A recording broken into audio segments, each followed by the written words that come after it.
Fala, meus amigos, aqui Eduardo, canal Refletindo a Mente de Cristo. Nessa oportunidade, vamos dar continuidade aos nossos estudos do breve Catecismo de Westminster, que é só a Bíblia, ok? E eu quero convidar você desde já a curtir o canal, comentar, compartilhar e se inscrever também no canal para apoiar esse trabalho, que é um trabalho, é um momento de reflexão, é um afazer espiritual que procura sempre expor as Escrituras Sagradas. E aqui eu desejo que o nome do Senhor seja glorificado e também que você seja edificado, ok? Então apoie o canal, se inscreva, compartilhe o vídeo, interaja comigo também se tiver alguma dúvida, quiser conversar alguma coisa, escreve aí nos comentários. Ok? Então vamos lá. Pergunta número 13. Nossos primeiros pais conservaram-se no estado em que foram criados? Resposta a essa pergunta. Nossos primeiros pais, sendo deixados com o livre-arbítrio, caíram do estado em que foram criados, por terem pecado contra Deus. Então a referência bíblica está em Gênesis capítulo 6, capítulo 3, versos 6 e 8. Vamos dar uma olhada. Gênesis capítulo 3, versos 6 e 8. Você tem a Bíblia em mãos? Trouxe a Bíblia? Abra comigo Gênesis capítulo 3, versos 6 a 8. Vendo a mulher que aquela árvore era boa para se comer, agradável aos olhos e árvore desejável para dar entendimento, tomou do seu fruto e comeu e deu também ao seu marido, e ele comeu com ela. Então foram abertos os olhos de ambos e conheceram que estavam nus, e coseram folhas de figueira e fizeram para si aventais. E ouviram a voz do Senhor que passeava no jardim pela viração do dia. Escondeu-se Adão e sua mulher da presença do Senhor Deus entre as árvores do jardim. Então, nossos primeiros pais caíram do estado em que haviam sido criados. Veja o que diz em Eclesiastes, capítulo de número 7. Acompanhe comigo, Eclesiastes, capítulo de número 7 e verso 29. Eu gosto muito desse versículo. 7, 29.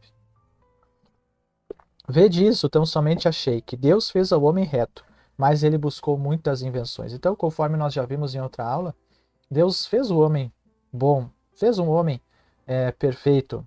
Deus fez o homem reto, como está aqui o escritor falando, mas ele buscou muitas invenções. Ok? Também 1 Coríntios, 2 Coríntios, capítulo de número 11 e verso de número 3, ok? Verso 3. Mas eu temo, assim como a serpente enganou Eva, com a sua astúcia também, sejam de alguma sorte corrompidos vossos sentidos, e se apartem da simplicidade que há em Cristo, ok? Então veja, a serpente, o que ela fez? Com a sua astúcia enganou a Eva. Viu só, a serpente, ou seja, o inimigo entra ali e engana Eva. Salmos 5, verso 4, porque tu não és um Deus que tenha prazer na iniquidade, nem contigo habitará o mal. E Deus, ele deixa bem claro desde o início que o homem deveria ser obediente, e no dia que ele fosse desobediente, ele morreria, porque Deus não tem prazer na iniquidade. Qual era o estado no qual o homem foi criado? O estado era de inocência. O estado no qual Deus havia colocado o homem e no qual ele tinha comunhão pura com Deus. Então, o primeiro estado, é por isso que nós temos os dois pactos principais. O primeiro pacto era esse estado aqui, ó. O primeiro pacto de Deus com o homem era o estado da inocência, o estado no qual Deus havia colocado o homem e ele tinha uma comunhão pura com Deus. Mas esse estado foi perdido então na queda. E aí depois houve o segundo pacto com o segundo Adão, o homem perfeito, Jesus Cristo. Por que Jesus Cristo foi um homem perfeito?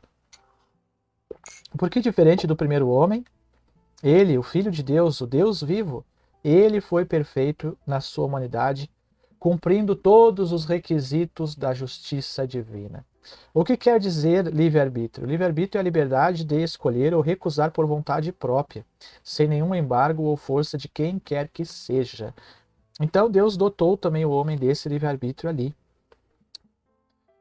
Mas infelizmente ele acabou caindo.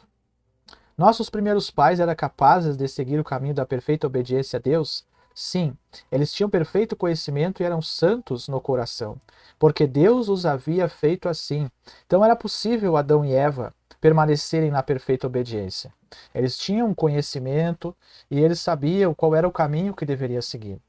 Como foi possível então que o homem pecasse? Como isso foi possível? Foi possível porque na criação o homem tinha uma liberdade tanto para o bem como para o mal. Deus assim permitiu para testar e provar o homem. Sua disposição natural era para o bem, mas porque ele era uma criatura mutável, sujeita a mudança, mediante a tentação, ele se submeteu ao mal. O que acontece? Naquele, naquele contexto, o homem ele estava com o livre-arbítrio dado por Deus para interagir e viver naquele contexto com a criação, com todas as coisas que haviam ali. Então ele também, assim Deus permitiu, era possível que ele caísse. Porque assim Deus fez para prová-lo, assim também Deus deu um limite para os anjos. E nós vemos que houve alguns que cederam e caíram, perderam o seu principado, que foi Satanás em uma terça parte. Qual era o estado do homem? Qual é o estado do homem hoje com respeito ao livre-arbítrio? Uma distinção deve ser feita quanto ao tipo de homem. O homem não regenerado, ao cair no estado de pecado, perdeu inteiramente todo o poder quanto a qualquer bem espiritual que acompanhe a salvação, de sorte que não pode converter-se ou mesmo preparar-se para isso. Então, qual é o estado hoje do homem com respeito ao livre-arbítrio? Por o homem ter caído na queda no Jardim do Éden, aquele estado que ele vivia no princípio de pureza, de comunhão com Deus, foi perdido. E ele caiu, então, no estado de pecado, desobediência, e por consequência o castigo à morte, sendo ele por si mesmo, estando sem condições de se auto-justificar e precisando de um remidor. Essa é a situação do homem. O homem, ele não pode pela sua força, porque ele não pode pela sua força se converter de volta, porque ele está num estado caído. Ele está num estado de condenação. Então ele precisa de alguém, ele precisa de um justificador. Isso só foi possível porque Deus, pela sua infinita misericórdia, concedeu Jesus Cristo para resgatar o homem. Isso já no início o Senhor ele fala: da semente da mulher levantarei um que ferirá a cabeça da serpente. Já o homem regenerado, quando ele é transformado, pela graça de Deus tem a liberdade para fazer aquilo que é espiritualmente bom, mas não faz perfeitamente, porque muitas vezes é inclinado para o mal. E o que isso significa? Isso significa que o homem no estado que ele está depois de regenerado, nova criatura, ele sim, ele caminha essa jornada como uma nova criatura em Cristo. E sim, ele está num processo de santificação. Só que foi regenerado o seu espírito, se tornou novo, nova criação em Cristo. Agora, a sua carne, a natureza carnal, ela ainda é uma natureza caída, por o homem regenerado ainda não ter tido seu corpo transformado. E é essa natureza que vai agora fazer com que então esse homem regenerado ele não consiga perfeitamente, de uma forma perfeita, ter a liberdade somente para o bem. Mas essa natureza então caída vai fazer com que o homem ele ainda penda para o lado ruim, havendo essa luta da carne contra o espírito. E quando essa luta vai acabar? Somente no dia que o Senhor nos levar para a sua glória, seja através da sua vinda ou através da nossa morte. E no final a nossa glorificação. Ok? Vamos abrir Romanos. O apóstolo Paulo ele deixa bem claro como era a sua própria luta e também a minha e a sua, mesmo que nós não queiramos muitas vezes aceitar isso. Tem cristãos que acham que é perfeitamente possível chegar ao estado de perfeição aqui na Terra, mas não é possível por causa do nosso corpo carnal. Então, Romanos capítulo 7, verso 15. Porque o que faço não aprovo. Veja só. Pois o que quero, isso não faço. Mas o que aborreço, isso eu faço. Então veja, o apóstolo Paulo está afirmando aqui, ó. O que eu faço não aprovo. Por quê? Porque a natureza que fazia e ele não aprovava era só natureza humana e carnal. Ok? Verso 19. Porque não faço o bem que quero, mas o mal que eu quero, esse eu faço.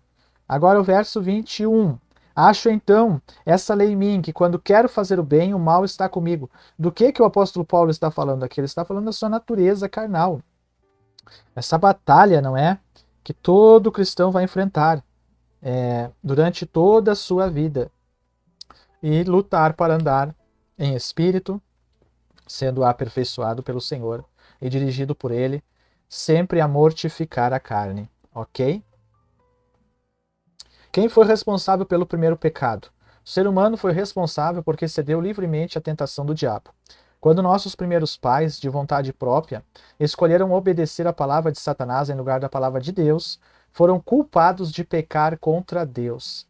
Então, o homem tinha essa livre vontade ali onde ele estava e cedeu livremente ao conselho de Satanás. O homem foi testado como teste da simples obediência, mas o homem foi reprovado nesse teste.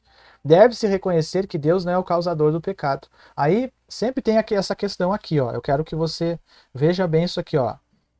Que Deus não é o causador do pecado. Aí muitos dizem, mas por que que Deus, então se Deus é soberano, por que que ele permitiu?